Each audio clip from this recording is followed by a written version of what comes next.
Hello बच्चों। Question में दिया है mass of 5 kg attach to the spring as shown in the figure and held in the position so that spring remains unstressed. मतलब ये जो position हम लोगों को स्प्रिंग की दी गई है ये अनस्ट्रेस्ड पोजीशन है, मतलब ये इसकी नेचुरल लेंथ पोजीशन है। कौन सी? Natural length position. क्लियर है क्या? बात समझ में आ रहा है? आप सुनिए, इधर आगे पढ़ते हैं question. Spring constant is 200 newton per metre, the mass m is then released and begins to undergo small oscillation, the amplitude of oscillation। तो सबसे पहले हमको यहाँ पे फाइंड करना पड़ेगा मीन पोजीशन। क्यों? क्योंकि मीन पोजीशन के किसी भी एक डायरेक्शन में जितना भी डिस्प्लेसमेंट होता है वही उसका होता है एम्पलीट्यूड। तो यहाँ पे हम लोगों ने लिख लिया this is the mean position. अब समझो मीन पोजीशन पे नेट फोर्स जीरो होगा, मतलब यहाँ पे नीचे लग रहा होगा mg और ऊपर की तरफ में लग रहा होगा कुछ भी k डेल्टा l। क्लियर है? यहां से k delta l is equals to आ जाएगा mg।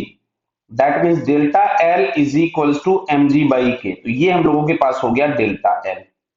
क्या क्लियर? अब सुनो इधर, हम इसको नेचुरल लेंथ पोजीशन से रिलीज कर रहे हैं। मान लेते हैं कि ये इसकी लोवेस्ट पोजीशन है यहां कहीं पे। This is the lowest position of the block.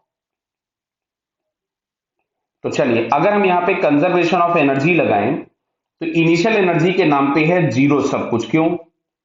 हम यहीं पे रेफरेंस भी ले लेते हैं ग्रेविटी का। तो ब्लॉक की वेलोसिटी जीरो है, ब्लॉक अपने रेफरेंस पे है, स्प्रिंग नेचुरल लेंथ पे है, तो ना काइनेटिक एनर्जी है, ना ग्रेविटेशनल पोटेंशियल एनर्जी और ना ही elastic potential energy. Lowest position पे जब आएगा तो ब्लॉक हम लोगों के पास कुछ भी, हम लोग मान लेते हैं कि यहां से यहां तक नीचे कुछ भी एक्स चला गया तो माइनस एम जी एक्स, क्योंकि रेफरेंस के नीचे चला गया। अच्छा, जितना नीचे गया होगा उतना ही स्प्रिंग एक्सपेंड हुआ होगा, बराबर। तो स्प्रिंग में एनर्जी आ गई। तो यहां से हम लोग लिख सकते थे हाफ के x square is equals to m g x. X से एक्स कैंसिल कर दीजिए तो एक्स बराबर हमारे पास आ रहा है 2 mg बाई के। तो ध्यान से सुनना बेटा इधर, ये नेचुरल लेंथ से मीन पोजीशन था mg बाई के और ये x है टोटल 2 mg बाई के। तो ये जो मीन पोजीशन से वन ऑफ द एक्सट्रीम आता है इसको हम लिखते हैं एम्पलीट्यूड। तो क्या एम्पलीट्यूड को मैं x माइनस डेल्टा एल लिख दूं? तो x is what 2 mg by k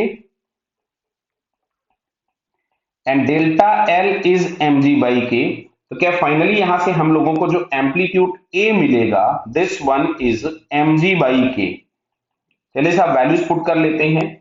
तो m बराबर देखिए ऊपर कितना दिया हुआ है क्वेश्चन में, m बराबर दिया गया था 5 kg। क्लियर है? तो यहाँ पे m की जगह मैंने लिख दिया 5 इंटू 10 अपॉन k दिया गया था हम लोगों को 200 न्यूटन पर मीटर। तो ये फाइनली हमारे पास यहां से आ जाता है 1/4 मीटर्स।